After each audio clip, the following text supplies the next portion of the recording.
Ng'ennaku z'omwezi 17 omwezi ogwokubiri ku ntandikwa y'omwaka guno bannamawulire abawerako baakubwa emiggo nga bakola emirimu gyabwe. Omukulembeze w'ekibiina kya NUP Robert Kyagulanyi Ssentamu bwe yali atwala alipoota ku kitebe ky'amawanga amagatte ekivunaanyizibwa ku ddembe ly'obuntu. Ne gye buli kati bannamawulire abatali bamu bakyanyiga biwundu olw'ebyo ebyabatuusibwako. Wabula okusinziira ku munnamateeka w'eggye ly'eggwanga agamba nti ebitongole bya poliisi ssaako n'ebitongole ebirala ebivunaanyizibwa ku kunoonyeza bikyagenda maaso n'omulimu gwabyo okuzuula abaani abavunaanyizibwa mu nsonga eno. Wabula kinnajjukirwa nti bannamagye abatali bamu baasimbibwa mu kkooti era ne basingisibwa omusango ogw'okukuba bannamawulire. However, we have not been able to file an affidavit in reply in this matter on account of the fact that the investigations into the matter by the relevant government departments of the Ministry of Defense and Veteran Affairs and the Chieftaincy of Military Intelligence have not yet been concluded. So it's my humble prayer that this court be pleased to extend time. Olunaku olwaleero omusango guno guzzeemu okulabikako mu kkooti enkulu mu Kampala era nga muno bannamawulire omusango gwabwe baaguyisa mu kibiina ekibataba ekya Uganda Journalists Association. Munnamateeka wa bannamawulire Lester Kaganzi ategeeza kkooti nga bwe batannafuna kumanyisibwa kwonna nti ekitongole kya UPDF kyawaayo okwewozaako okwakyo ku ebyo ebyabavunaanwa. My Lord, maybe I would give my learned colleague to address court on that issue because we have not been served. We don't know if there is even a reply of court record.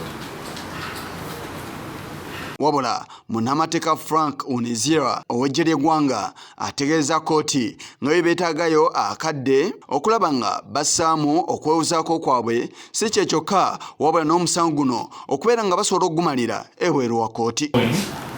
I have instructions to appear before you today for the purpose of requesting the court to grant the parties an opportunity to explore an out-of-court deliberation and settlement of this matter.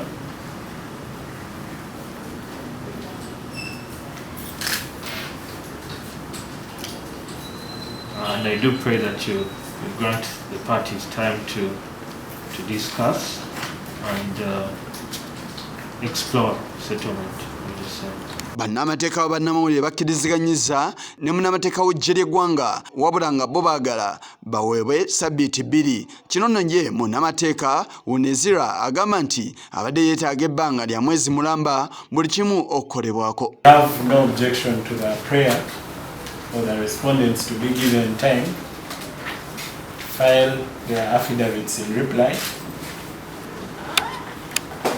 However, we pray that we be given strict timelines, and my Lord, we believe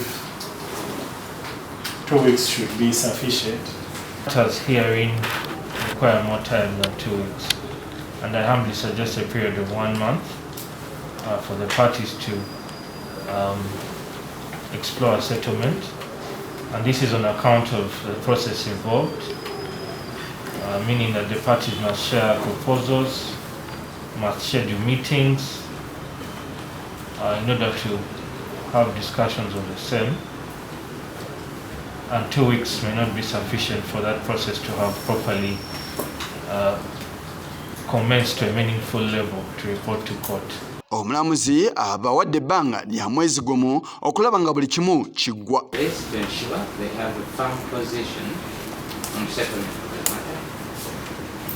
In case a settlement has not been finalized before the expiry of 30 days, any replies by the respondents must be filed before the end of the said 30 days.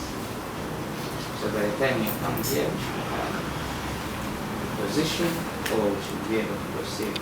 Bannamateeka ba bannamawulire Kaganzi Lester ne Muwanga Isaac Ernest boogedde ku kusaba kwa munnamateeka ow'eggye ly'eggwanga. Ese za bweru wa kkooti tekitegeeza nti ensonga tebagenda zigonjola. Kuba tulina bye twasaba ate nga tulowooza nti bwe baba bakkiriza tekyetaagisa kujja ate mu kkooti tuwoze.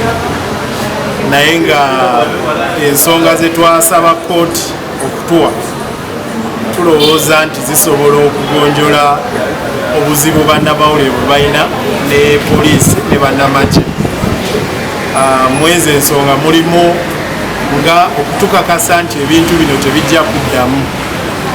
So bw'oba obitunuulidde bulungi bw'aba bakkiriziganya nabyo nga tebabiwakanya, ate lwaki tukomawo okuwoza mu kkooti ng'ate bakkiriza? Wabweru wa kkooti wemubireeta mu kkooti, kkooti ebitunulamu n'ebikakasa, kkooti webikakasa bibeera bifuuse nga oda ya kkooti era bibeera binding kwabo abantu. So byonna mbamukanyiza nabyo mubireeta mu kkooti, kkooti n'ebikakasa ebifuuka ng'ebiragiro bya kkooti. Kati tewali buzibu tuba tukanyiza wabweru wa kkooti, byonna zetuyitanga tango obuwayo tuba tukanyizaako.